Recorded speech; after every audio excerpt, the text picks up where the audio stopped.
আসসালামু আলাইকুম প্রিয় শিক্ষার্থীবৃন্দ, আশা করি সবাই তোমরা ভালো আছো।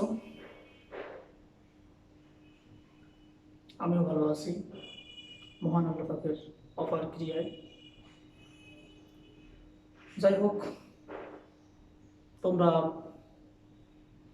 2020-21 শিক্ষাবর্ষের প্রথম বর্ষের ছাত্রছাত্রীবৃন্দ, আজকে আমাদের ফিনান্স ব্যাংকিং বিভিন্ন বিষয়ের প্রথম ক্লাস। ক্লাসে আমরা একটু নিজের পরিচয়টা দিয়েই আমরা আমাদের মূল পর্ব প্রথম অধ্যায় সেখানে চলে যাব। তার আগে একটু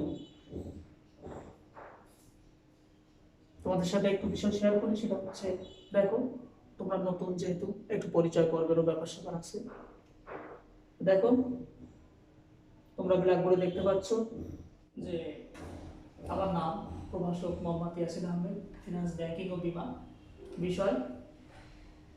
আজকে তোমাদের ক্লাস সেটা হচ্ছে ফিনান্স প্রথম পত্র, অধ্যায় নাম্বার প্রথম, ক্লাস অনলাইন ক্লাস নাম্বার 1।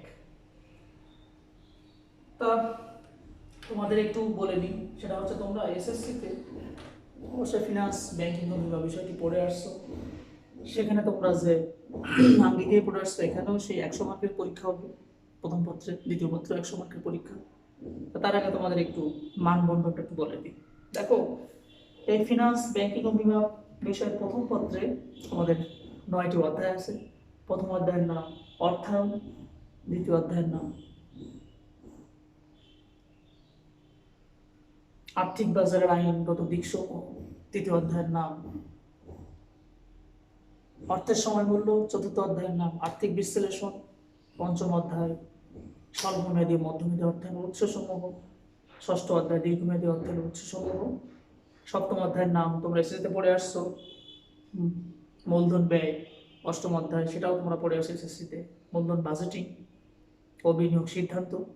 আর নবম অধ্যায় সেটা কিছু নতুন, সেটা হচ্ছে তোমার ঝুঁকি ও মুনাফার হার।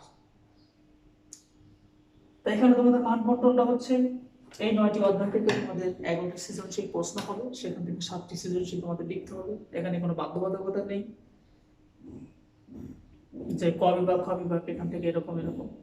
দেখো তোমরা একটি সৃজনশীলে 4টা প্রশ্ন থাকে, ক খ গ ঘ। তোমার ক দাগে 1 নম্বর, 2 নম্বর দিয়ে থাকে, খ দাগে 2 নম্বর দিয়ে থাকে, ক দাগে 1 নম্বর, খ দাগে 2 নম্বর, আর গ দাগে তোমাদের কত নাম্বার বরাদ্দ থাকে? 3 নাম্বার বরাদ্দ থাকে। তাহলে কি হলো? আর ঘ দাগে তোমাদের 4 নাম্বার বরাদ্দ, তাহলে 3 3 6 আর 7 10 নাম্বার। এই গেল সৃজনশীল 7টি, সেখানে 70 মার্ক বরাদ্দ। আর এমসিকিউ তোমাদের 30টি এই অধ্যায় থেকেই আসবে। এবার আমরা আসি মূল পর্বে, সেটি হলো অর্থায়ন। ফিনান্স ব্যাংকিং ও বীমা বিষয়ের প্রথম পত্রের প্রথম অধ্যায়ের নাম কি? অর্থায়ন। তো দেখো, অর্থায়নের ইংরেজি নাম হচ্ছে ফাইন্যান্স। ইংরেজি নাম কি? ফাইন্যান্স, অর্থাৎ অর্থায়ন। তো দেখো, সে অর্থায়ন সংজ্ঞা তোমরা এসএসসিতে পড়ে আসছো নিশ্চয়ই। সেখানে ছোট একটি সংজ্ঞা তোমরা পড়ছিলে। অর্থায়ন হলো তহবিল সংগ্রহ, প্রক্রিয়াকরণ ও বন্টন প্রক্রিয়াকে বলা হয় অর্থায়ন। তাই আমরা এখানে একটু বিস্তারিত জানবো। দেখো, অর্থায়ন হলো অর্থ ব্যবস্থাপনা কলা ও বিজ্ঞান। এই অর্থায়ন সম্পর্কে একজন অধ্যাপক, বিখ্যাত অধ্যাপক এল.জে. গিটম্যান এর মতে ইংলিশে একটি সংজ্ঞা তোমরা মনে রাখবা, সেটি হলো finance can be defined as the art and science of managing money. অর্থাৎ অর্থ ব্যবস্থাপনা কলা ও বিজ্ঞান হলো অর্থায়ন। দেখো, অর্থ হলো ব্যবসার জীবনী শক্তি।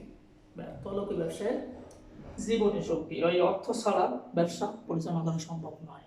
একটা জিনিস খেয়াল করবা, মানুষের দেহে যে রক্তের প্রয়োজন আছে, রক্ত ছাড়া মানুষ জীবিত থাকতে পারে না। ঠিক ব্যবসা প্রতিষ্ঠান পরিচালনা করতে গেলে অবশ্যই অর্থের প্রয়োজন। তাই মানুষের রক্তের সাথে যেমন ওতপ্রোতভাবে জড়িত, ব্যবসার সাথে অর্থটি ওতপ্রোতভাবে জড়িত।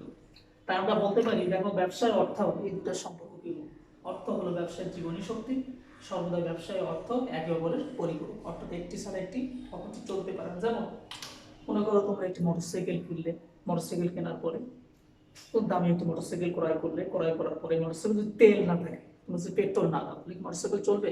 নিশ্চয় চলবে না। কারণ মোটরসাইকেল চলবে তোমার কিসে? অবশ্যই পেট্রোলের মাধ্যমে চলবে। পেট্রোল না দিলে মোটরসাইকেল, যতই দামি মোটরসাইকেল হোক, মোটর বাইক হোক, সেই মোটরসাইকেল চালানো সম্ভব না। ঠিক তদ্রুপ এক্ষেত্রে বলা হয় মোটর বাইক আর তেল একে অপরের পরিপূরক।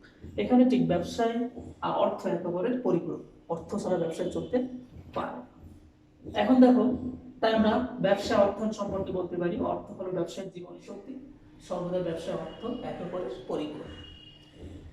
এবার আমরা আসি, দেখো নোট বলে একটা লেখা, সেখানে দেখো ব্যবসায়ের জন্য নিরবিচ্ছিন্ন অর্থ সরবরাহ করার পাশাপাশি বিনিয়োজিত অর্থের সংরক্ষণ ও নিয়ন্ত্রণের মাধ্যমে সম্পদ সর্বাধিকরণের লক্ষ্য অর্জনে অর্থায়ন প্রত্যক্ষ ভূমিকা পালন করে।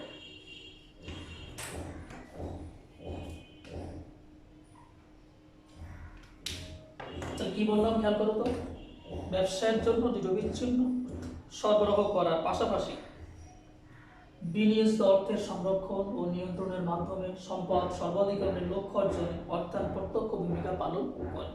নিম্নে চিত্রের সাহায্যে ব্যবসায় ও অর্থায়নের সম্পর্ক দেখানো হলো। বিষয়টা অধিক গুরুত্বপূর্ণ, তোমরা একটু খেয়াল করবে। দেখো, ব্যবসা প্রতিষ্ঠান চালাতে গেলে অবশ্যই কিসের প্রয়োজন? অর্থের প্রয়োজন। অর্থের মাধ্যমে ব্যবসায় কি হয়? পরিপূর্ণ হয়। ব্যবসার প্রয়োজনে অর্থ দরকার, আর অর্থের মাধ্যমে ব্যবসায় কি হয়? পরিপূর্ণতা পায়। দেখো, ব্যবসার ইংরেজি নাম হচ্ছে বিজনেস। এই বিজনেসের যদি বিজনেস অর্থাৎ ব্যবসা প্রতিষ্ঠা করতে চাও, তাহলে দেখো সম্পর্কটা এভাবে দেখানো হচ্ছে ছকের সাহায্যে, দেখো চিত্রের সাহায্যে, যে ব্যবসার সাথে অর্থায়নের কিরূপ সম্পর্ক, কেন বলছিল ব্যবসার অর্থায়ন একেবারে পরিপূরক, এটা জাস্ট বোঝানোর জন্য তোমাদের চিত্রটা। দেখো তো, বিজনেস অর্থাৎ ব্যবসা প্রতিষ্ঠান, এই ব্যবসা প্রতিষ্ঠান এস্টাবলিশমেন্ট অর্থাৎ স্থাপন করতে গেলে অবশ্যই তোমাদের কি প্রয়োজন? ইনিশিয়াল ক্যাপিটাল, প্রাথমিক মূলধন প্রয়োজন। তুমি প্রাথমিক মূলধন ছাড়া ব্যবসা প্রতিষ্ঠান চালু করতে পারবা না। দ্বিতীয় নাম্বার দেখো, অপারেশন। ব্যবসা প্রতিষ্ঠান স্থাপন করলে এখন তোমাকে অবশ্যই কি করতে হবে? এই ব্যবসা প্রতিষ্ঠান পরিচালনা করতে হবে। তার পরিচালনা করতে গেলেই তোমাকে অবশ্যই ওয়ার্কিং ক্যাপিটাল অর্থাৎ চলতি মূলধন প্রয়োজন। এবার আসি চলতি মূলধন আসলে কি? চলতি মূলধন বলা হয় চলতি সম্পদ থেকে চলতি দায় বাদ দেওয়ার পর অবশিষ্ট যে মূলধন থাকে সেটাকে চলতি মূলধন। যদি আরো পরিষ্কারভাবে বলতে বলি, সেটা তোমরা দেখবা, একটা ব্যবসা প্রতিষ্ঠান তার দৈনন্দিন কার্যক্রম অর্থাৎ নিয়মিত যে কার্যক্রম, ব্যবসায় মালামাল ক্রয় করা, শ্রমিকদের বেতন, কর্মচারীদের বেতন দেয়া, বিদ্যুৎ বিল পরিশোধ করা, মজুরি দেয়া, এভাবেই ব্যবসার দৈনন্দিন বা নিয়মিত কার্যক্রম পরিচালনার জন্য যে অর্থের প্রয়োজন হয়, সেই অর্থকেই বলা হয় চলতি মূলধন বা ওয়ার্কিং ক্যাপিটাল। দেখো, ব্যবসা প্রতিষ্ঠান স্থাপন করার পরপরই পরিচালনা, এই পরিচালনা করতে গেলে অবশ্যই ওয়ার্কিং ক্যাপিটাল অর্থাৎ চলতি মূলধনের প্রয়োজন। তারপর দেখো এক্সপেনশন। তোমার ব্যবসা প্রতিষ্ঠান তুমি যদি অত্যন্ত ফলপ্রসূ হয়, তাহলে তোমার ব্যবসা প্রতিষ্ঠান অবশ্যই একটু বৃদ্ধির দিকে তোমার মন মানসিকতা যাবে। সেক্ষেত্রে ব্যবসা প্রতিষ্ঠান এক্সপ্যানশন অর্থাৎ সম্প্রসারণ করার জন্য অবশ্যই এডিশনাল ক্যাপিটাল অর্থাৎ অতিরিক্ত মূলধনের প্রয়োজন হবে। তাই আমরা বলতে পারি একটি ব্যবসা প্রতিষ্ঠান তার নিজের প্রয়োজনেই অর্থায়ন প্রয়োজন। এই অর্থায়নের মাধ্যমেই ব্যবসা প্রতিষ্ঠান কি হয়? পরিপূর্ণতা অর্জন করে। আর ব্যবসা প্রতিষ্ঠানের স্থাপন থেকে এস্টাবলিশ থেকে শুরু করে একেবারে এক্সপ্যানশন সম্প্রসারণ পর্যন্ত দেখো প্রতিটি ধাপে ধাপে মূলধনের অর্থায়নের প্রয়োজন। তাই বলা হয় ব্যবসায় অর্থায়ন একে অপরের পরিপূরক। এবার আসি, এই ব্যবসা প্রতিষ্ঠানের লক্ষ্য দেখো, কেন করবে ব্যবসা প্রতিষ্ঠানের লক্ষ্য? দেখো, এখানে একটি কথা বলা ছিল, ব্যবসায়ের জন্য নিরবিচ্ছিন্ন অর্থ সরবরাহ করার পাশাপাশি বিনিয়োজিত অর্থের সংরক্ষণ ও নিয়ন্ত্রণের মাধ্যমে সম্পদ সর্বাধিকরণের লক্ষ্য অর্জনে। এটি অত্যন্ত গুরুত্বপূর্ণ একটি পয়েন্ট। সম্পদ সর্বাধিকরণের লক্ষ্য অর্জনে অর্থায়ন প্রত্যক্ষ ভূমিকা পালন করে। ব্যবসা প্রতিষ্ঠানের লক্ষ্য তোমরা দেখবা এই চিত্রে গোল বৃত্তের মধ্যে দেখতে পাচ্ছ দুইটা লক্ষ্য খেয়াল করা যায়। গোল মানে লক্ষ্য, তারপর এখানে প্রফিট ম্যাক্সিমাইজেশন আর ওয়েলথ ম্যাক্সিমাইজেশন। এটি অর্থায়নের মাধ্যমে অ্যাচিভ করা সম্ভব, অর্জন করা সম্ভব।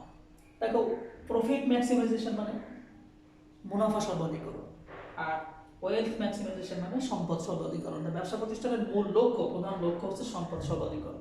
সম্পদ সর্বাধিকরণটা হয় দীর্ঘমেয়াদী, আর মুনাফা সর্বাধিকরণ হয় স্বল্পমেয়াদী। অর্থাৎ ব্যবসা প্রতিষ্ঠানের শেয়ার প্রতি আয় বৃদ্ধিকেই বলা হয় প্রফিট ম্যাক্সিমাইজেশন।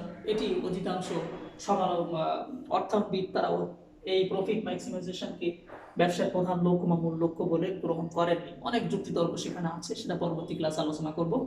আর ওয়েলথ ম্যাক্সিমাইজেশন, এটা যদি দীর্ঘমেয়াদী, এখানে নগদ প্রবাহ বিবেচনা করা হয়, অর্থের সময় মূল্য বিবেচনা করা হয়, বাট্টার হার, মূলধন ব্যয় বিবেচনা করা হয় ইত্যাদি কারণে, এবং এটি দীর্ঘমেয়াদী, সেই কারণে এই ওয়েলথ ম্যাক্সিমাইজেশন অর্থাৎ সম্পদ সরলীকরণকে ব্যবসার মূল লক্ষ্য বলে বিবেচিত অধিকাংশ অর্থনীতিবিদদের মতে। তো দেখো, আমরা যেটা বলতেছিলাম যে ব্যবসা অর্থায়ন একেবারে পরিপূরক, সেটা কিভাবে? একটি ব্যবসা প্রতিষ্ঠান এস্টাবলিশ থেকে শুরু করে এক্সপ্যানশন সম্প্রসারণ পর্যন্ত সর্বক্ষেত্রে দেখো প্রাথমিক মূলধন, ওয়ার্কিং ক্যাপিটাল চলতি মূলধন, তারপর অতিরিক্ত মূলধন প্রয়োজন। আর এটার মাধ্যমেই ব্যবসা প্রতিষ্ঠানের যে মূল লক্ষ্য সম্পদ সর্বাধিকরণ সেটি অর্জন করা সম্ভব।